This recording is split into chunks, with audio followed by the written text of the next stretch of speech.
ভারতের চেন্নাইয়ে ১০০ গ্রাম ওজনের মাছ মাংস কিনতে পাওয়া যায়। প্রতি বেলায় যতটুকু প্রয়োজন ঠিক ততটুকুই টাটকা কিনে এনে রান্না করে খেতে পারে সেখানকার মানুষ।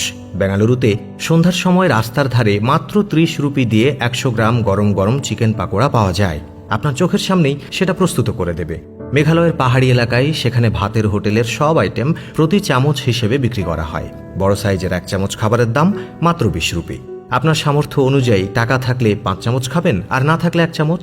আমাদের ঢাকা শহরের মতো কলকাতার ফুটপাতে ফুচকা পাওয়া যায়, তবে এখানে আপনাকে জিজ্ঞাসা করবে না আপনার কত প্লেট ফুচকা লাগবে, বরং সেখানে আপনাকে জিজ্ঞাসা করবে আপনার কয়টা ফুচকা লাগবে।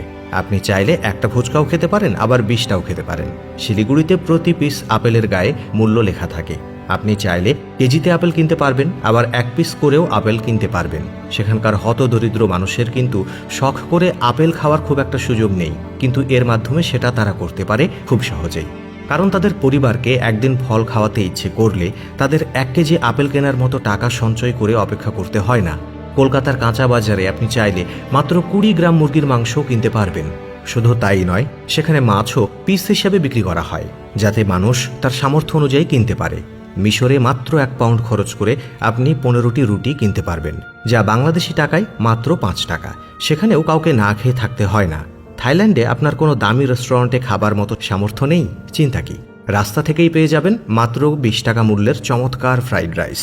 এক কথায় ভালো খাবার যে শুধুমাত্র পয়সাওয়ালা মানুষেরাই খেতে পারবে এমন তত্ত্বে বিশ্বাসী নয় কেউই। পৃথিবীর বিভিন্ন দেশে আপনি আপনার সাধ্যমতো সবকিছু কিনতে পারবেন।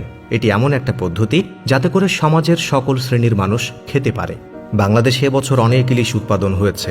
বলুন তো, আমাদের দেশের কত শতাংশ মানুষ এবছর ইলিশ মাছ খেয়েছে? এই সংখ্যাটা কি শতকরা ২০ জন হয়েছে, নাকি আরও কম? অথচ কারো কারো ফ্রিজে হয়তো ইলিশের চাপে অন্য মাছের জায়গাই হচ্ছে না। ইলিশ মাছকে যদি টুকরো করে ১০০ গ্রাম করে অথবা প্রতি পিস আকারে বিক্রি করা হয়, তাহলে হয়তো একজন রিক্সা চালক, একজন দিনমজুর, তার সন্তান অথবা বৃদ্ধ মা বাবাকেও একবেলা ইলিশ মাছ খাওয়াতে পারবে।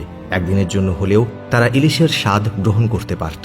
একইভাবে যে কোনো খাবার যদি মানুষের সাধ্যের নাগালে ভাগ করে বিক্রি করার ব্যবস্থা থাকে, তাহলে যে কোনো শ্রেণীর মানুষ যে কোনো খাবার খেতে পারবে।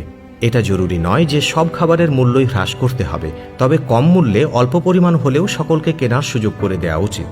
এতে করে হয়তো আমাদের খাদ্য গুদামগুলোতে খাবার জমতে জমতে পৌঁছে যেত না, যা পরবর্তীতে ফেলে দিতে হয়।